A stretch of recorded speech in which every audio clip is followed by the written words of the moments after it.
অনেক অনেক কাল আগে হিমালয়ের কোলে প্রবাহিত হচ্ছিল যমুনা নদী। প্রকৃতি যেন ছিল একদম নিস্তব্ধ, গম্ভীর। তবে তার বুকের মাঝে লুকিয়েছিল এক আশ্চর্য ভবিষ্যৎ। সেই নদীর তীরে এক তরুণী সত্যবতী নৌকো চালিয়ে জীবিকা নির্বাহ করতেন। সাধারণ হলেও তার মধ্যে ছিল এক অদ্ভুত ঐশ্বরিক দীপ্তি। তার শরীর থেকে ছড়াতো এক ধরনের মাছের গন্ধ, যার জন্য তিনি পরিচিত ছিলেন মৎস্যগন্ধা নামে। তবে তিনি শুধুমাত্র এক জেলে পরিবারের মেয়ে নন, তার জন্মও ছিল রহস্যময়। কারণ তার পিতা ছিলেন স্বয়ং রাজা ও পরিচর বসু এবং জননী ছিলেন এক অভিশপ্ত অপ্সরা, যিনি মাছ রূপে জন্মেছিলেন। কারণ তাকে অভিশাপ দেওয়া হয়েছিল। আর সত্যবতীও জন্মগ্রহণ করেন মাছের পেট দিয়ে, তাই তার গা থেকে বেরোতো মাছের মতো গন্ধ। একদিন নদীর তীরে এসে পৌঁছলেন মহামুনি পরাশর। তিনি ছিলেন তপস্যার অগ্নিশিখা।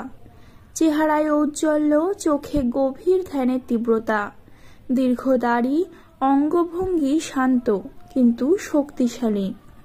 তাকে এক জরুরি যজ্ঞে যেতে হচ্ছিল, তাই নদী পার হওয়া ছিল প্রয়োজন এবং সেই দায়িত্বে নিযুক্ত ছিলেন সত্যবতী।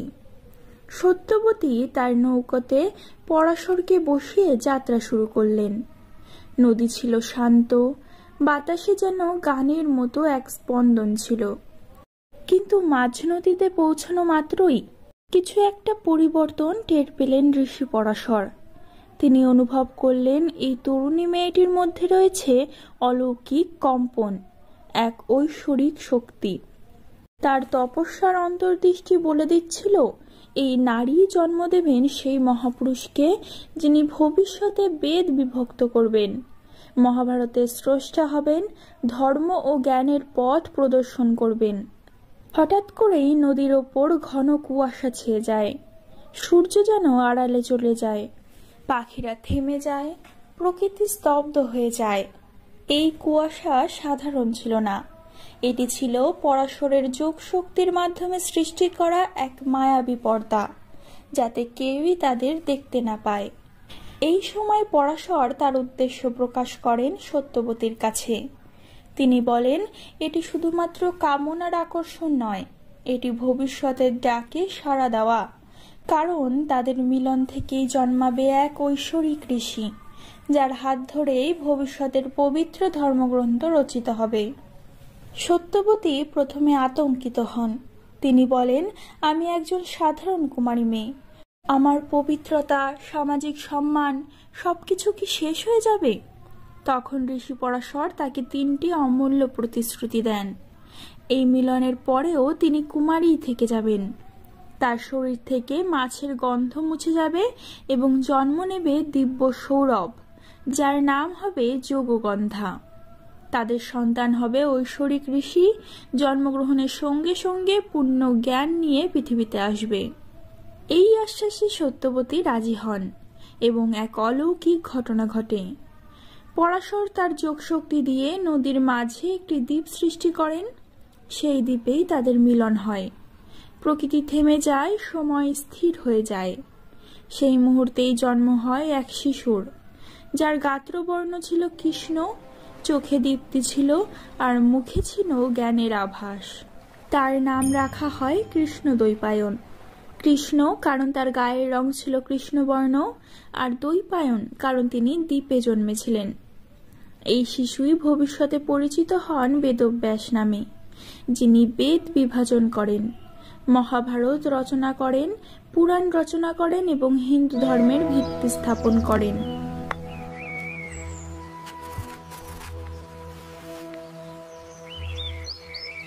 জন্মেই তিনি কৈশোর রূপে পরিণত হন। মাতা পিতাকে প্রণাম করে বলেন, মা, আমার কর্ম আছে, আমি হিমালয়ে চলে যাব, ধ্যান ও তপস্যায় নিমগ্ন হব। যখন তুমি আমাকে ডাকবে আমি ফিরে আসব। এই বলে বেদব্যাস অদৃশ্য হয়ে যান। যাত্রা শেষে সত্যবতী লক্ষ্য করেন তার শরীর থেকে মাছের গন্ধ বিলীন হয়েছে। চারিদিকে ছড়িয়ে পড়েছে দিব্য সুগন্ধ। তার জীবন বদলে গেছে। তিনি ফিরে যান তার সাধারণ জীবনে, কিন্তু তিনি আর সাধারণ ছিলেন না। তিনি এখন ঐশ্বরিক মাতৃত্বের ধারক এবং তার গর্ভে জন্ম নিয়েছে সেই সন্তান যিনি হিন্দু ধর্মের ভবিষ্যৎ স্থির করবেন। বন্ধুরা, কেমন লাগলো আপনাদের গল্পটি? আশা করি ভালো লেগেছে। এই গল্পটি জানতে পেরে আপনারা কতটা উপকৃত হলেন এবং পুরাণ সম্পর্কে কতটা তথ্য সমৃদ্ধ হতে পারলেন সেটা কিন্তু অবশ্যই কমেন্টে জানাবেন। পরবর্তীকালে হিন্দু পুরাণের এমনই গল্প শোনার জন্য অবশ্যই আমাদের চ্যানেলটিকে সাবস্ক্রাইব করবেন এবং ভিডিওটিকে লাইক করে দেবেন। আরও একটি নতুন ভিডিওর সাথে আপনাদের সামনে হাজির হব। ততক্ষণ পর্যন্ত ভালো থাকবেন, সুস্থ থাকবেন, সকলকে ভালো রাখবেন। ধন্যবাদ।